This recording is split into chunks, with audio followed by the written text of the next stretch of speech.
The reading program that I chose to analyze and that is currently being used at my school is called the Sonday System 1. This reading program is a part of the Windsor Learning Intervention Solutions.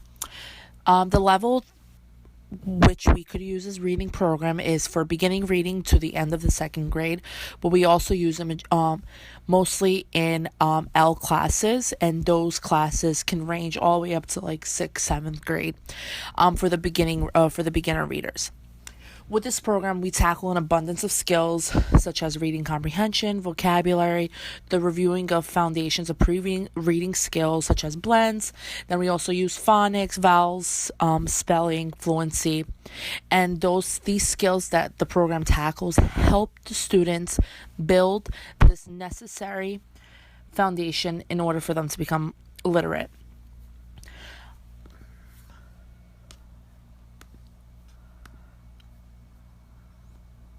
Now, the way the reading program is used for classroom instruction is that it is divided up into lessons.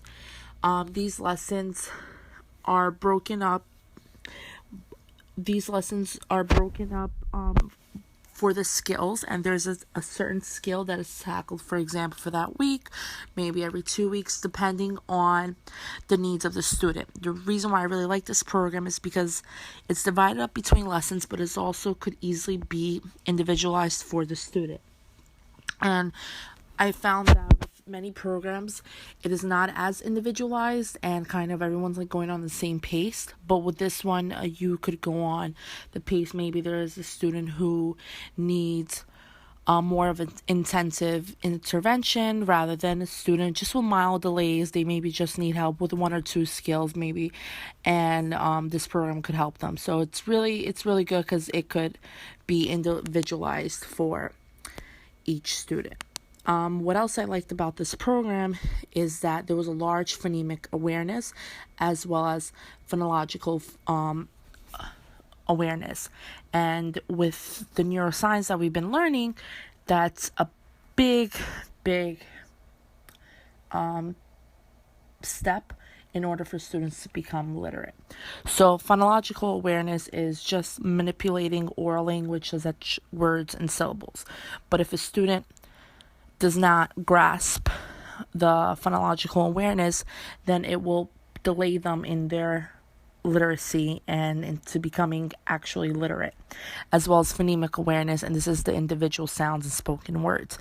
According to Sousa, children become literate by phonemic and phonological awareness.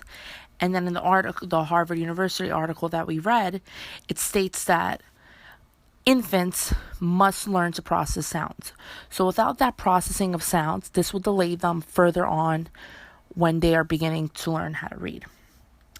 Like I stated before, the program follows a pretty strict schedule with the skills, but it could easily be individualized for the students. So I've seen it myself in the classroom with my L students, and when using that, so we're tackling a skill together, and you're kind of keeping track of how the student is becoming as a reader. Like, is the student gathering these important foundations in order for them to become literate?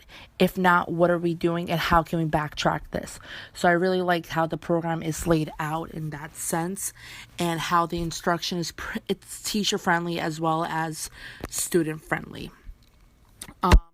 The activities are engaging, and I found that especially L students, it's really good for them because being that English is now their second language, but they're grasping the material relatively quickly. So I think that the way it's set up, it's definitely geared more towards L's, but of course, students with disabilities, dyslexia, and etc.